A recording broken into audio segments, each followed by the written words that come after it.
Good morning, everybody. Welcome to the Real Growth Podcast. I'm Nick Pompeian, your host for the day. Today, we have a really special guest by the name of Sunny Prabhakar. I have now known Sunny for over 20 years. This is just going to be a lot of fun because Sunny is a serial entrepreneur. And he is literally a serial entrepreneur in the sense of a serial entrepreneur. And so I think we're going to have a lot of fun today because, you know, born and raised in Rochester, we both have kids, entrepreneurs, a great story. So let's just get into it right away. Welcome, Sunny, to the podcast. Hey, I'm happy to be here, man. Excited. I mean, thanks for being here. How's the day so far? Day's great. I mean, we can't be mad now. I mean, we're in March and I've already golfed once this year. Dang. You know? Really? So this is a good start. This is a great start. Wow. When did you golf? Last weekend. It was cold. I'm not gonna lie. Yeah, I was gonna say we had like an 8:30 tee time. It was cold, but it was worth at least getting out there and swinging and trying it out. You're ahead of the game. That's awesome. Watch out, everybody. Make sure you pick up Sunny for your golf teams or all the charity golf tournaments out there. As long as it's the best ball scramble, we're good. We're in a good spot. Great. Yeah. He's yours. Sunny, let's just start with a really easy question. Who are you? I thought you said it was an easy question. Yeah. Oh, you know? Actually, okay. No, it's good. I'll take it. I'll take it. Yeah. Yeah, just like tell us a little bit about yourself, like, you know, growing up and all that stuff. Absolutely. I mean, first and foremost, I'm a husband. I'm a father first. And I think you alluded to that earlier. Yeah. You know, I have two amazing kids, a boy that's in kindergarten and a little girl that we just had. So our family's complete. No more kids, you know. Yeah. We're good. But yeah, I grew up here. My parents, you know, immigrated to the U.S. from India and Sri Lanka, and my dad went to Ohio State for school. That's where they came, and then got a job with IBM and moved to snowy Rochester, Minnesota for that. And we've been here since the 80s. I think the interesting part of like that whole of where we are today, like in Rochester culture versus then, is like there was 4 Indian families when my parents moved here in the 80s. And now when I go to like the high schools and we're doing talks and stuff, like I'm seeing it everywhere. It's such a way different experience than when you and I were at Mayo. For sure. Things like that. So, but yeah, you know, went to a few different schools before I got to Mayo, and then, you know, played soccer and tennis for Mayo, and ended up going to Drake University for a couple years. And then, you know, dropped out at, it depends on where you want to go with the story, but there's a lot of different, you know, places. But, you know, today I'm running, you know, Aventi Entertainment with my partner John. Yeah, it's super cool. So we can definitely talk into that. Oh, we have to talk about that. 'Cause, oh yeah. And then also building a software company, you know, with this company in California called Bevy, where we're really focused on like the community and event space, specifically for like the B2B, you know, software companies like Google, Meta, are some of our big clients, you know, today, and really expanding that out and growing into different verticals. And so leading the sales team from that side. So it's been a fun adventure. So this is going to be really fun because there is a lot to talk about here and a lot to unpack here. Because when I say Sunny is a serial entrepreneur, he is truly a serial entrepreneur. You make it sound like almost like a serial killer. And, I don't know if it's a good thing. Gosh, I think it's a great thing. I think it's an awesome thing.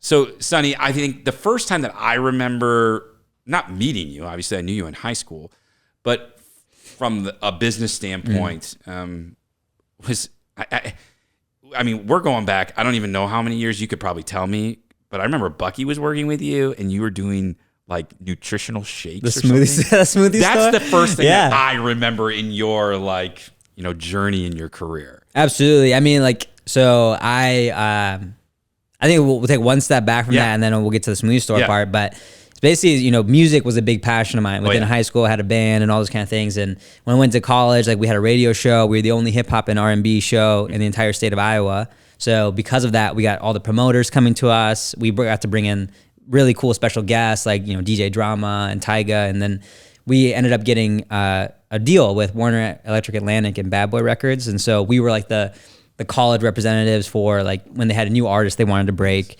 And those kind of things. And so because of that, you know, built some really cool relationships, you know, within Des Moines for like the venues, and started doing concerts and promotions and that side, and really building out the business side of using that radio show, which is really just an hour like on a Friday. Yeah. But leveraging that into like a lot bigger, you know, business experiences. And that's really where I dropped out of school. I think I figured this out, you know, 19 years old, and you know, we're making some money and things were going well. And then in this on the back home in Rochester, you know, I'd met Alex who was Lil Craze, and we were building our own record label at that time. And I was started out on the talent side as like a, you know, one of the MCs or, you know, rappers at that point, but quickly realized that, you know, my the skill set that I could bring to that team wasn't necessarily on like the talent side. It was more on the business management side. Sure. And recognizing like, I'm not the coolest guy in the group. Like, I'm not going to be the one that's going to be on stage or have like the stage presence that those guys did. And so like, I really gravitated towards like the contracting, the business side and building that out. And we did some incredible work, you know, a lot of it, you know, built on Alex's marketing skills, but you know, 3 world tours, #5 album on iTunes, like all from his, you know, closet recording studio here in Rochester, Minnesota, like YouTube partners, you know, all these pieces. So in that early stage, from that 19 like 21-year-old, you know, time frame, we got to get exposure to a lot, right? Like learning how to communicate to these record executives on that Lil Craze side or that KID side, but also in Des Moines, like, you know, negotiating contracts and like doing a lot of outbound business sales from that side. And so yeah, that in that time, go ahead. That's crazy because like when you think about that, not many 19 or 20-year-olds have an opportunity like that. And I think oftentimes people say like getting into business, how do you get into business? Sometimes it's just simply doing. Yeah. Like, look, I don't know how you feel, but my time in college was wonderful. I wouldn't trade it for anything, Sunny. I truly wouldn't. The connections that I made, the friends that I made, it was truly a magical time in my life for sure. But I think I never studied business or anything in college. You know, everything that I learned was from actually just doing. Yeah. And I'm 100%. Curious to see, like, you know, maybe yours very similar, because what were you planning to do when you went to college? What was your original plan? Yeah, I mean, so I'm the type of person where it's like, when I like something, I like it, and that's it for life, right? Yep. When I was growing up, my brother was born in Sri Lanka, and so like my family was always like, I figured out that I was the only one that could become president of the U.S. because I was the only one that was born here, and I was like, that's it, like that's what I'm gonna be. So at one point, you know, my dad had got me like this map of like all the presidents and like what their occupations were, and I was like, well, 90% of them are lawyers.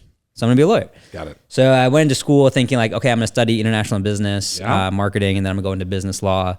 Just like pivoting like all of my stuff into like what that was. But anyway, so, but I went to school and like, yes, completely loved the freedom, the social aspects of school. Totally got it. And like, that's where I built like a ton of new relationships and connections. And I chose the school I went to purposely because I didn't know anyone at that school. And I saw it as an opportunity to like build a whole like network of people and really grow in that way. But I got really soured by the whole higher education experience because literally I was taking an information systems class, like the Excel, PowerPoint, you know, kind of piece. Yeah. And I had a 99% in the entire class. And I was like, the only thing left was a final. So I didn't show up for the last 2 weeks. Yeah. Turned in the final. There was I was actually traveling to India with my family in the summer, looking at my grades, and was like, I failed the class. Because you didn't show up. And no, first, if she failed me on the final, which failed the class. And the final was literally like create a PowerPoint presentation on like whatever you want. So I call it was the Dallas Cowboys PowerPoint. Like it was like the easiest thing. It wasn't like some like test or something, right? So I went and like, I came back and I was like, hey, I want to meet with you. And she's like, yeah, let's meet. And then I met with her. I was like, she's like, you didn't show up the last 2 weeks of class. So it was clear to me that you thought it wasn't worth your time. Wow. And so I failed you. Wow. So like she had tenure, like there's nothing I could do. Like that was it. And that one F put me on academic probation. It didn't allow me to join the fraternity that I already pledged because like you have to have a certain GPA, you know. It just like it was a major turnoff. I could totally see that. Major turnoff. So like it was that, a couple of other things, but like, you know, I still went through the motions and did school and like for a little bit, but then my whole thing was like, oh, this music thing, that's what I'm like passionate about. This bit like building a business or creating something, like that's what I want to do. Like I'm not learning anything new. Like I don't need to understand supply and demand economics to like build out like this business. And so like that's what I wanted. And I really wanted to become an A&R. So So it's like someone that like discovers talent. So like, let's say you're a singer. I'm like, hey, like I want to give you a recording contract, right? Like you make someone else's dreams come true and like really put the machine behind them and like see them grow. Yeah. Like that was really what I wanted to do. Like that's where I found value. That's why I got behind Alex and like really wanted to see him grow. And like same type of situation. So I had all these promises, did a bunch of work for free. And it all fell apart. Like none of that was true. Like none of those people like had the authority to like give me any of those positions that they had promised. Like it was just like a bunch of like smoke and mirrors, which is like the music industry in general. Sure. Like that's not my story is not unique. Yeah. But basically at the end of it, like, ended up, getting in trouble down there and moved back home with nothing, like no degree, no money left. Moved back in with my dad. Like so now it's time to start over. Now it's time to start over. Yeah. So I started selling, phones part-time inside, like not at like at the T-Mobile store, but like inside Walmart and Sam's Club, like putting up a folding table, putting up a folding table, put a tablecloth down. And I was literally like making commission by selling phones inside there. And I was working Kohl's overnight because I had time. Like you work 2 jobs to like make it work, Plus I needed to get out, like I had debt stuff too, like just like dumb college debt, like credit cards, whatever. So did that for a while. And then like when I moved back home, I was 215 pounds. Cause like, I think like I'm staying up till 2-3 in the morning. You're going to Taco Bell after. There's no workout routine. There's no nothing. When I went to college, I was 147. So like it was a huge swing. Yeah. And I recognized that in myself too. I was like, I got to take this stuff seriously. And so I started working out. I started eating right. And those nutritional shakes, helped me lose 65 pounds and get down to like 165. And because of that, I was like, well, let's open a business. Like, for sure. Maybe I can help other people do the same thing. And Bucky helped me find the space, and we opened Blueprint Nutrition on Elton Hills Drive, all the while still doing, all the other 3 things that I was doing at that time. It's a lot easier in your 20s to do so many other things, right? No kids. For sure. I wasn't married, obviously Indira was still with me there, but, so we opened Blueprint Nutrition and started doing the healthy shakes, and that kicked off a whole bunch of chain reactions that actually led to Aventi Entertainment even being created. But yeah. That's awesome. And so, okay, so look, he's laid a nice, really like, hey, this is what was going on. So we're getting to your story, and this is going to get really good because, okay, so Blueprint Nutrition. What happened with that? I honestly, because it was like, oh man, like Sunny's in town. He's running this nutrition shop on Elton Hills Drive. Like I remember, I know exactly where it was. Like everything. What did that teach you? Because with all these things, right, they teach you stuff, and I think 100%. that's really important about this because we'll obviously get to where you are today, which is pretty amazing to be honest with you. But it's just incredible, like the story here. But what did you learn from those first, let's call it the first 2 experiences? We're not even gonna call them failures because they weren't. They were not failures. Yeah, I don't view these things as failures. There's learning opportunities that maybe something happened, and you learn from them to make things better next time.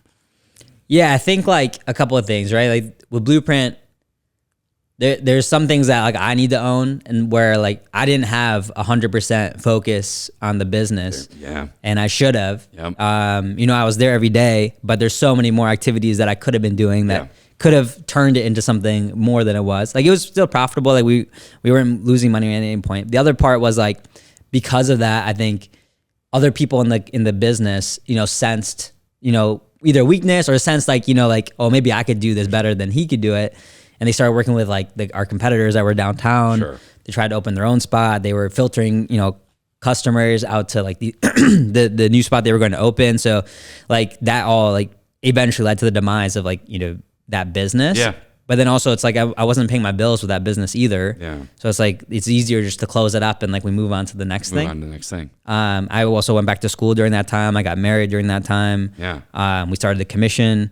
Yeah. During that time, I got my real estate license during that time. Like there was like a lot of things happening all at once. And so like I was just like, okay, like is this adding value to my life or not? And like do I want to fight for it or not? And the ultimate decision was like, no, we're just gonna let it go. Yeah. Yeah.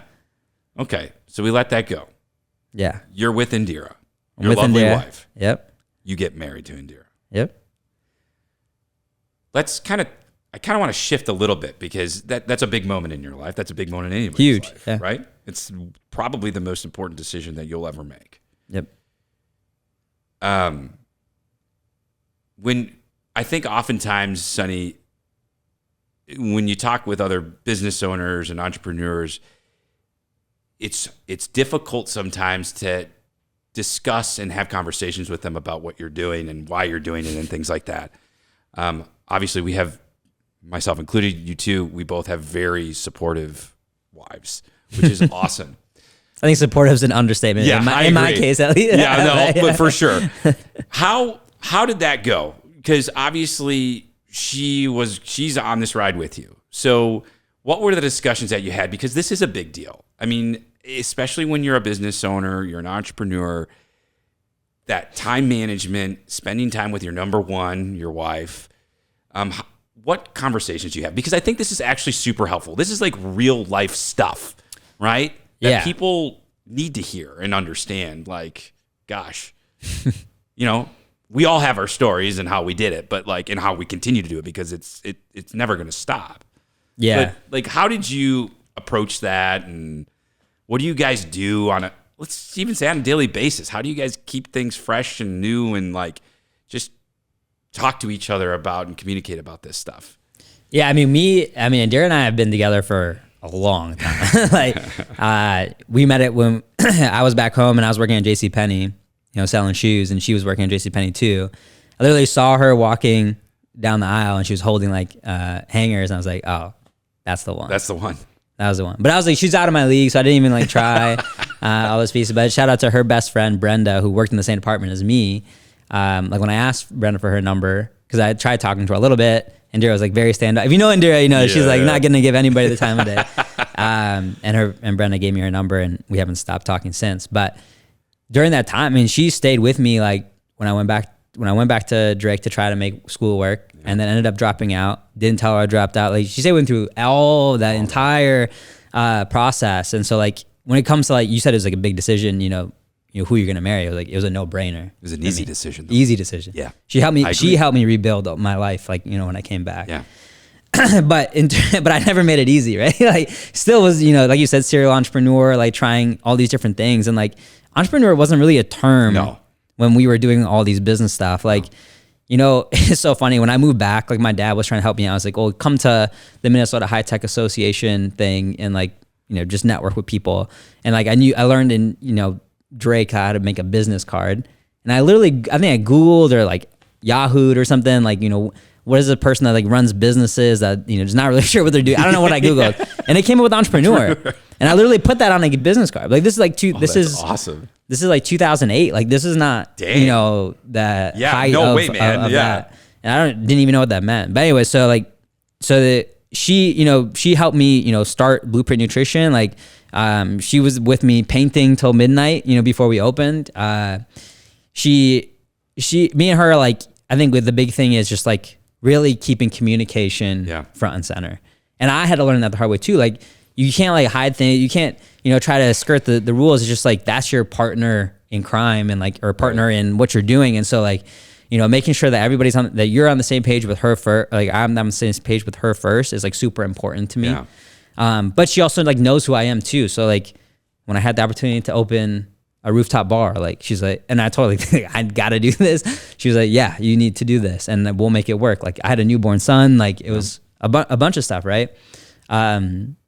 But she's also like quick to remind me of like when I want to do the next venture, and she's like, remember when you did that thing and it didn't work out? Like she's also like the person that keeps me the most grounded. Yep. And like who I will always trust with like, hey, this is what I'm thinking about. And she'll give me her honest feedback of like, I think this is a good idea. I think it's not a good idea. I'm a big risk taker. She's very risk adverse. Yes. So we complement each other really well. Yeah. In that space. No, I think that's awesome. And Rochelle and I, it's very similar. And it's like having another business partner, right? I mean, it's awesome. And having someone, well, Indira herself is, I would say, an entrepreneur now too. Yeah, she is. This whole thing is so awesome. We could like literally, I think, spend like multiple podcasts talking about like the years of Sunny Prabhakar.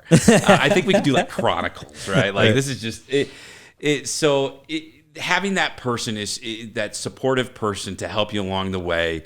That person that you can go home to that, at the end of the day, hey, it is what it is, and you know what, we're gonna make it through, and we're gonna figure this out. It's pretty awesome because there are people out there that don't have that, and there might be other things going on. Communication, I agree with you. That is the biggest thing, and communication with your wife or husband, it is a really big thing, especially when you're running your own business, because it's hard.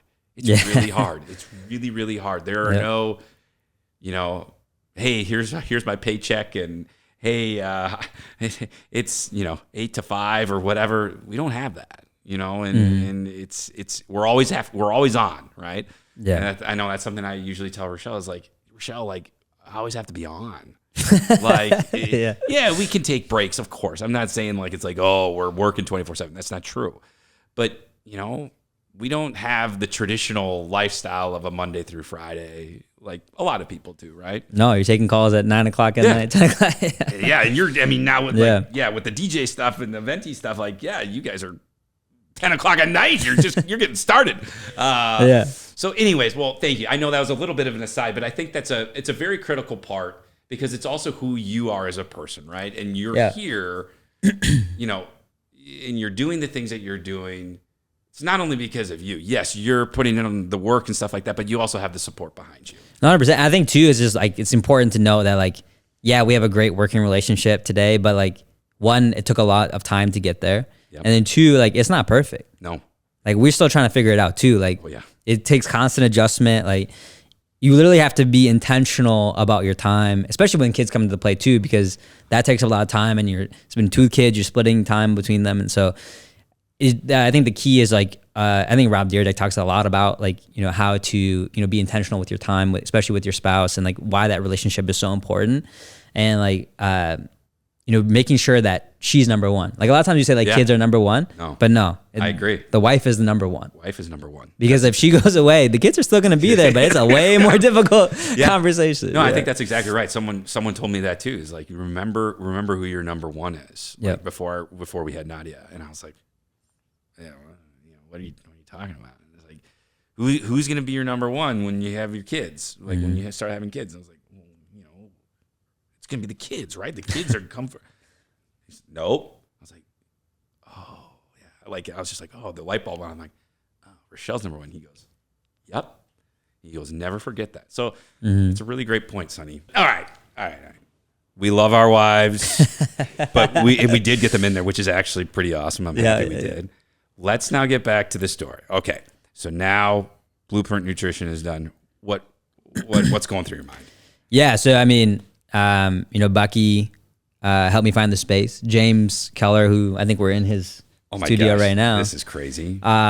He did all the signage, for me. And we were just talking about, like, there's no space for young professionals or entrepreneurs or business people to like connect and like really understand what each other are doing, to be like, oh, you can help me here and I can help you here, and like figure that out.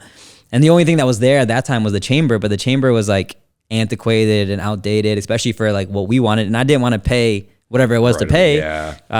Just being a young married couple, and we just started, like, all those kind of things. And so we're like, well, why don't we just get together once a month and we'll get breakfast or we'll do something. And we're like, all right, we did that. Well, why don't we just invite a few other people? Like, we told some other people about this and they're kind of interested in it, and like, okay, let's do it. So we kept doing that, and it kind of just grew like this organic thing. And eventually we're like, I mean, we're all entrepreneurially, business minded. We're like, we need a logo, we need a name, we need, something. We came up with the idea of like the commission, like, this is our calling, this is what we're gonna do. And we, James, I think, came up with the first logos, and we built the business cards, and we're like, okay, like, this is pretty cool. And then we're just like, there's a huge need. We just kept getting hit up all the time with these people are like, oh, I want to be part of that. I want to do this. Like, and what we realized is that, like, the ultimate goal for the commission was to give young people within Rochester a seat at the table, just help make some of the decisions that were happening within the city. But we didn't have the money to get us there. So it was time and talent that we used to do that. And so the commission, we ran for 6 years. We ended up, getting working closely with the Mayor Brady to create Salute to the Fourth. And ran that for 4 or 5 years, turned Salute to the Fourth from like concert band and fireworks to like an entire festival working with Alec Majerus, one of the top skateboarders in the world, to do skateboard contests, and brought in a car show with cars coming from Illinois and Wisconsin and Iowa to attend. 250 cars, and shut down an entire city block, and just showing people like you can do these things, right? And I think that, like, Jamie Sunsabak used to say it all the time. It's like, Rochester is a blank canvas. You can make it what you want. You can do it. It's very difficult. Like, you're gonna run up against a ton of roadblocks, but you can do what you want to do here if you want to actually put in the effort to go do it. Nobody's gonna stop you, and there's not a lot of competition either. So we grew a commission, and we had multiple panels. I know you were a part of it. Yeah, and I remember those days. We really focused on getting into the high schools and exposing people to different careers. It's crazy. Like in 2016, 2017, you go into the high school and you're like, what do you guys want to be when you grow up? Mm-hmm. It was doctor, nurse. Like it was all medical. Same. Yeah. Yep. But you go to no, it's not the same. Not now. Not now. Right. This year after we moved back, I went back to the high schools.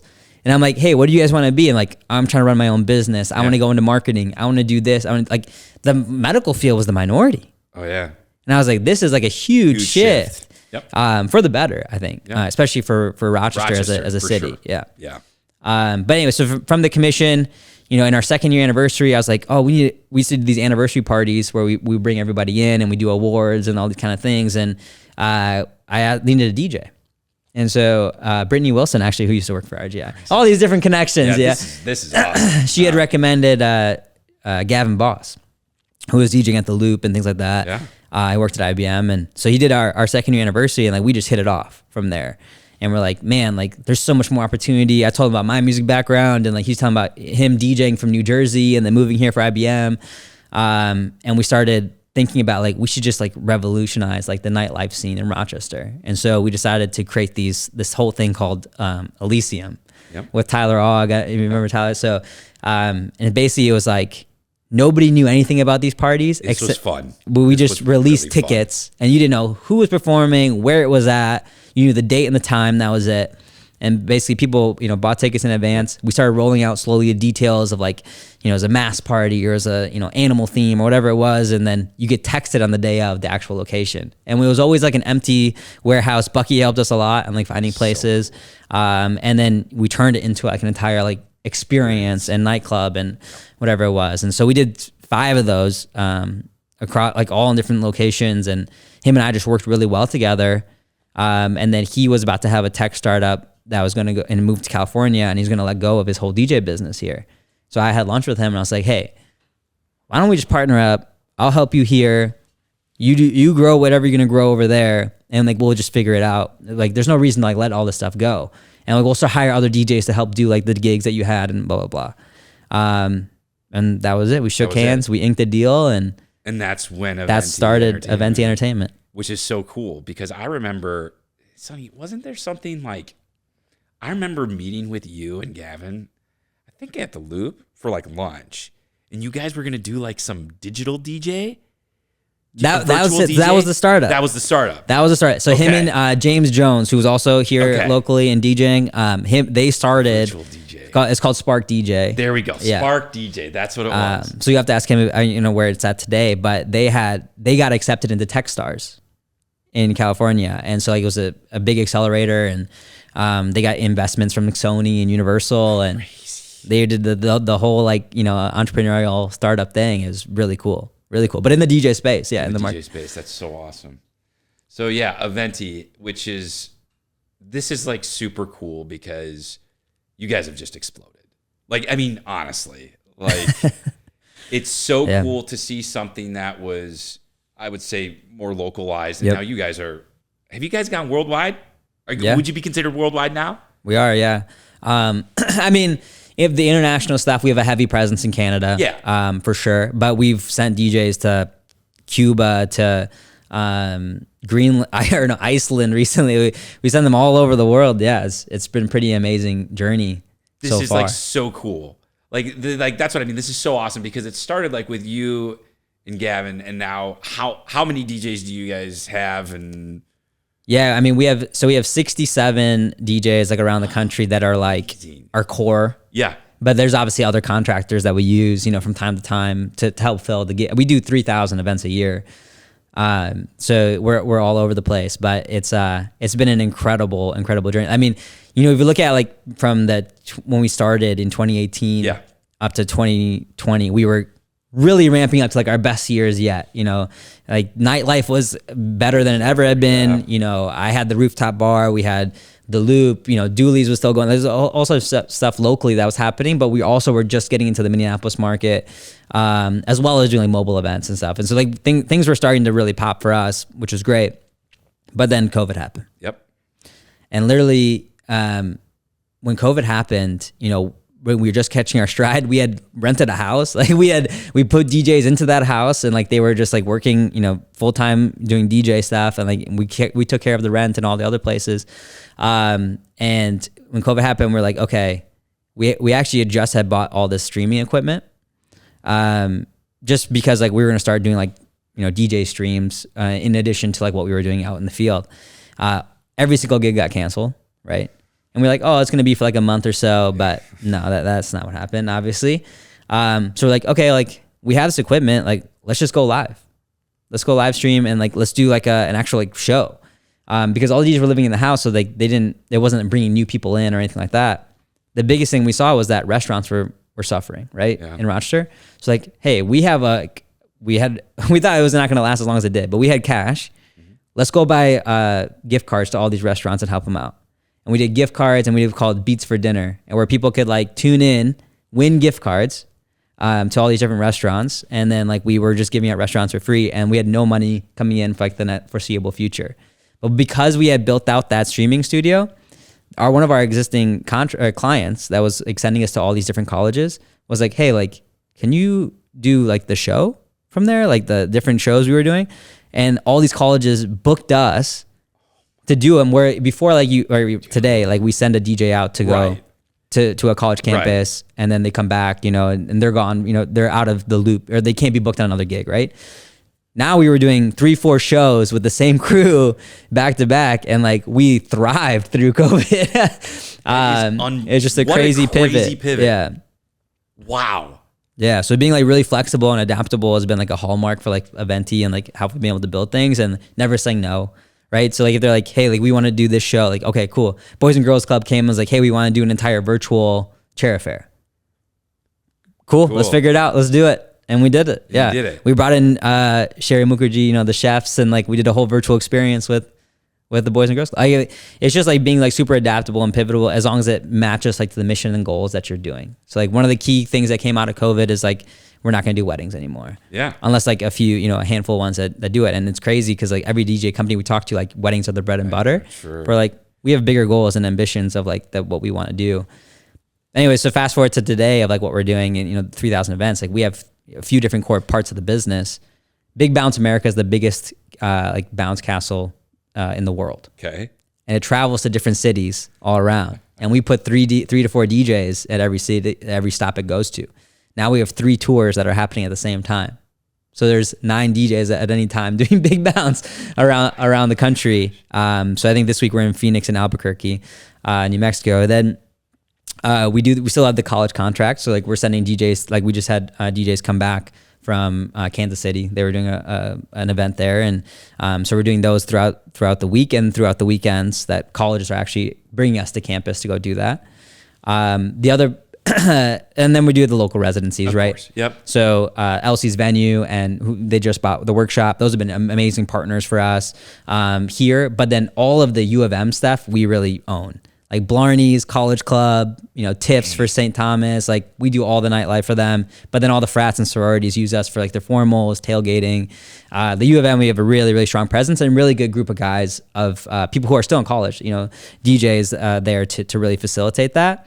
But the more exciting parts of like what's happening within the business is 2 things. One, we have a joint venture deal with Friday Beers, which is this huge media company. Mark Cuban invested. Think of like Barstool, but for the college campus. And they've created this character called like DJ Press Play. Oh, yeah. And we're the management team behind that now. And you can see like on our stories and how we're using that. But that's been like a huge eye-opening experience because he signed to Diplo's label, and so like we've gotten exposure to a lot of different cool things. But then on the side, we're also building now our own proprietary, like 100% owned brand called Wasted Tuition. Yeah, and it's fully focused on the college market, and we did like 45 shows, I think, this last year since launch. And it's just frats, fraternities and college experiences and bars and nightlife that are, booking us and flying us out to go do this. And we're doing original music, we're doing content, we're doing the merchandise, like the whole thing. So it's almost like building a startup within the Aventi. That is so awesome. Yeah. So I'm super like curious about how did you land like the college stuff? Like you went to one and then it just spread? Like how did this happen? A lot of it is Gavin Boss, right? Like he has a lot of the, like I consider myself an entrepreneur and a risk taker, but he takes it to another level. I'll tell you that. He is so good, and he's really big on relationships.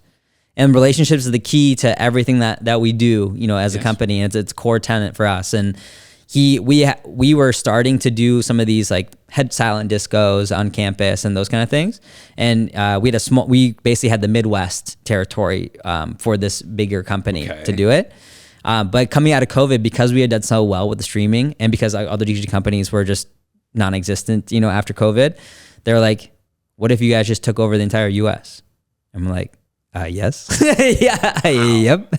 And so we've been able to grow that relationship, from not only doing that, but also Big Bounce and like a bunch of other brands that they work with. And then we go do all the showcases, like, if you're heard of NACA, but that's like where colleges like book everything. And like we do all the showcase with them. And we have a very like tight partnership throughout like all their brands. And they were only getting bigger, which means that we're only getting bigger. And it's just been a really great journey since then. Yeah. Wow. I mean, this is so crazy because like to think about that, where you guys started and now where you are, it's amazing to see that amount of growth in that little amount of time.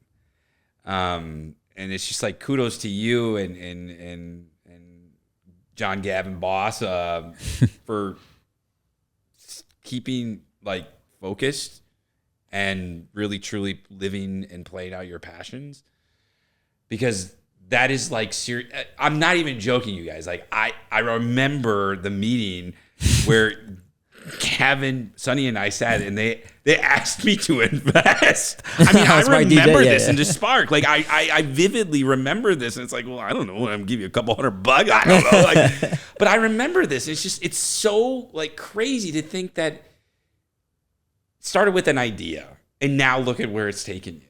I mean, it's incredible to see, and it makes, as a friend, it's like, wow. Super proud to know this guy, like to like see this insane amount of growth. And like the other cool thing, Sunny, is you've been Sunny the whole time, right? I mean, I think that's and that once again, I think that shows who you are as not only a business owner, but more importantly as a person. It shows your character. And I can just say, like, your story is like super just, it's like, it's mind blowing. And it's something that should give like anybody out there like hope and like know that they can, like you said from the very beginning, you can do what you want to do. Like you can be who you want to be. Yeah, I mean, I made a ton of mistakes that people don't need to make, but like, yeah, you could definitely do it. But you learn from those, Sunny. I mean, I think that's what's the key thing here is that there's some people that don't learn. I do believe that. Some people will, it's like, gosh, why didn't you just learn from that? Why did you learn? You learned from it. And now look where you're at, man. And look where you're going. And so speaking of where are you going, obviously this is blowing up. I mean, all of this stuff is, where do you see, I mean, I see the sky's the limit on this, but where do you kind of alluded to like what your focus is, but where do you see this going in the next couple years? Look, I mean, I think we truly believe that Wasted Tuition has all the markings of being the next great, college entertainment experience brand. So it's not just like a DJ, team that goes out and does things. It's an entire experience, for it. And so we see that as like really taking off to the next level. I think Aventi as a business will still do what it's doing today because really it's fully self-funded. Like we don't take any outside investment, and like that's going to continue to grow from that side. But I can see it like me, you know, eventually, you know, fully maybe going full time, or like even looking at like you know, building out like entire teams of what we're doing. I think we're just so heads down in the startup phase that it's we see the potential, but it's tough to really know like where that all goes. But I mean, like I said, you know, from the beginning, right? I'm a husband and father first. So no matter what we do or how we do things, it's never going to take me away from those key priorities. You know, I'm building another, the great company with Bevy, and that's, I see, you know, being one of the next great companies within the software space as well. And so like, I'm fully invested in both of those journeys to see where they go.